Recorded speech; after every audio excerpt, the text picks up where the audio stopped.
Bet pingpong. Sababaraha pamuda anu ngawulang di pasantren Pajagalan Banjaran nuju mejehna sareneng sareng sumanget kana olahraga pingpong. Nya setiap bada jumahan sok ngayakeun latihan anu tempatna di aula. Dina hiji waktu aranjeuna barade latihan meja pingpong geus di pasang sapuratina. Tapi ari betna di pilarian teh dina tempatna teu aya. Sigana anu terang nyimpenna teh nyaeta ngan Kang Aceng. Teras bae salah saurang pamuda miwarang ka Mang Rusdi, salah saurang pasapon di eta pasantren supaya nelepon ka Kang Aceng pikeun naroskeun bet tea. Harita mah masih keneh ku telepon alat komunikasi teh teu acan usum HP sapertos ayeuna.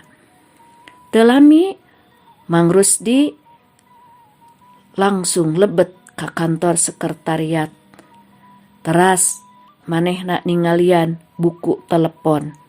Teu lami ti harita kring telepon disada kadenge sorana.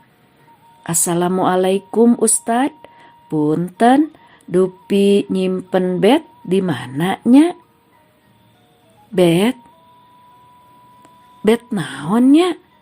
Duka da anak mah nuju pangaosan.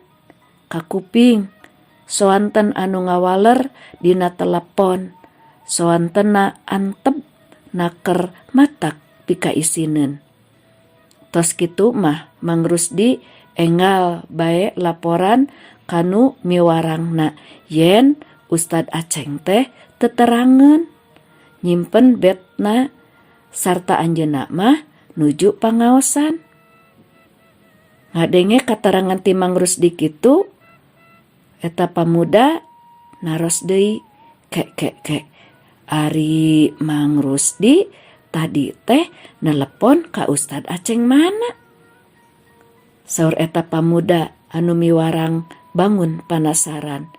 Muhun mang teh nelepon ka Ustad Aceng Jakaria. Aduh Mang Rusdi lepat. Sanes nelepon ka Ustad Aceng Jakaria anu linggihna di Garut, tapi kedah nama ka Ustad Aceng Cihamerang. Alah, atuh lepat nelponnya Mang teh, cek Mang Rusdi ngabelehem. Si horeng Mang Rusdi lepat nelepon, lepat paham kedahna naroskeun teh ka Ustad Aceng Cihamerang atanapi Kang Aceng Cihamerang. Ari ieu kalah ka nelepon ka pangersa Kiai Haji Aceng Jakaria pupuhu pasantren Rancabango Garut. Ah, dasar Mang Rusdi mah rusuh teu puguh. Sakitu rupina mah.